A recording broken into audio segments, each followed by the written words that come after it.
Same Monday, guys. Walk number 2. I went inside and she said she was ready to train. And I figured, why not take advantage that she was with me? Because one of the things that sometimes people get is that when you are in a partnership, it is important that you communicate all of the things that you want and that you work together as a team. So I packed yesterday and she had to pack today. Her goal was to pack during my sessions.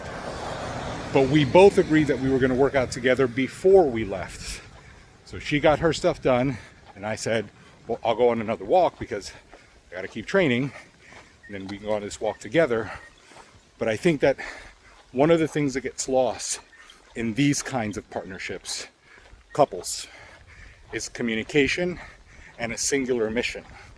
And a lot of times the reason it gets lost is because everybody is not either clear on the mission that they are on or the goal that they're pursuing, or how you play a role in your partner or your teammate's life.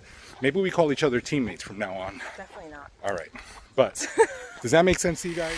So I know typically when teammates, partners, spouses, whatever, are planning to do something together, there is always some sort of turmoil or tension because goals have not actually been clarified and methodologies haven't been clarified. And here's what I mean. How many times have you guys been getting ready to go on a date and you say, we're leaving by 7, and your person is not ready by 7? How many times? And then if you're watching, you want to comment, give me a number. How many times has that happened to you? And here's the problem. It's like, I already know that. I know that today, we're not going out today. We're on a trip, so I already know that. But we're not going out today. But if we were going out to dinner, I already know that that is probably not going to be what happens. Most guys get upset because their partner's not on time. Instead, why don't you just plan ahead for that? I normally sit down and make a sandwich, grab a snack. Anticipate. I know what I'm watching while she's getting ready. Why am I going to lose it when I already know what's coming? It's like, that also means that you're probably not paying attention. That also means that you are not aware of the way your person's systems work. And likelihood is that they're not aware of how your systems work, because if that was that critical to you, then you would communicate it and you would probably think ahead and say, hey, we got to be ready at 6, knowing that you're not going to be ready by 7. What's your take on that? Because happy wife, happy life, right? Definitely not. I hate that saying. Hate it so much.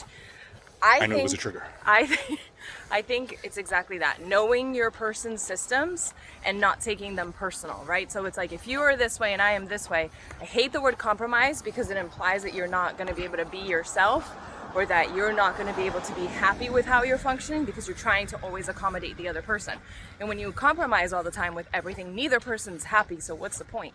But I think that, like you said, if you know your person's system and you know that it's not against you, that that's just how they work, then anticipating it instead of getting agitated and letting it trigger you is definitely, right, like the way that somebody should approach that. But like you also said, most people don't know their person's systems and they're not paying attention and they're just reacting to it and taking it personal instead of like, hold on a second, this always happens this way. This is the way this person is.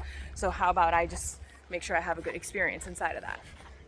Guys, that is not a husband-wife thing.